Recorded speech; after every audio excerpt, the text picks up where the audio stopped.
तर हे बघा, तर आपण सगळे राजेशाही थाट करतोच, पण राजेशाही थाट मी फक्त ह्या दोघांच्या जीवावर करते, आई आणि आबा. तर अक्षरशः आबा खूप कामं करतात तेव्हा कुठे आम्ही मोकळे राहतो, आणि आई सुद्धा खूप कामं करते, झोप होत नाही आईची तरी सुद्धा आई कार्यक्रम सगळे राबवते. त्यामुळे सगळं काही जी मेहनत आहे, मी समोर कॅमेऱ्यासमोर दिसते, पण जसं पडद्यामागचे कलाकार असतात तसे हे दोघं जण आहे बॅक एंडला, जे फायनान्स सुद्धा पुरवतात. सगळा थाट ह्यांच्या जोरावरती असतो, त्यामुळे खरं कौतुक ह्यांचं करायला पाहिजे, श्रेय ह्यांना दिलं पाहिजे. ह्यांची मेहनत, ह्यांचे कष्ट सगळं काही अप्रतिम आहे, त्यामुळे सगळं आपलं अप्रतिम चालू आहे. तर ह्यांना खरंच खूप शुभेच्छा आहेत. असंच प्रेम करत राहा माझ्यावरती, मी तुमच्यावरती, ते तुमच्याकडून मला बॅक मिळतंय, त्यामुळे सगळ्यांचंच कौतुक आहे, ह्यांचं विशेष कौतुक. आणि बघूयात आपण आता परत, आता मी निघाले सासरी, तर आता मला सोडायला येत आहे ते.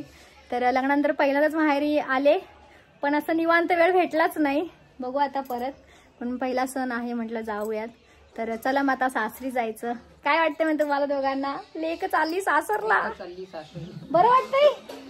बरं वाटतं. आता लेक जरा आता सासरी नांदायला चालली आहे ना, तिच्या ती मार्गाला लागली आहे, त्यामुळे छान संसार करावा असं त्यांना वाटतंय. त्यांचं सगळं म्हणणं असतंय, पण ते कॅमेऱ्यासमोर असे बोलत नाहीत, त्यामुळे मला माहित आहे त्यांना काय म्हणायचं आहे. हे ना, बोला आबा तुम्ही, बरोबर ना? तर त्यांचं असं म्हणणं आहे, आमच्या लेकीनं आता संसार करावा, त्यासोबतच हे छंद जोडले आहेत ते पण साईड बाय साईड आपले चालू ठेवेन मी, तुमचं एवढं प्रेम मिळत आहे म्हणून.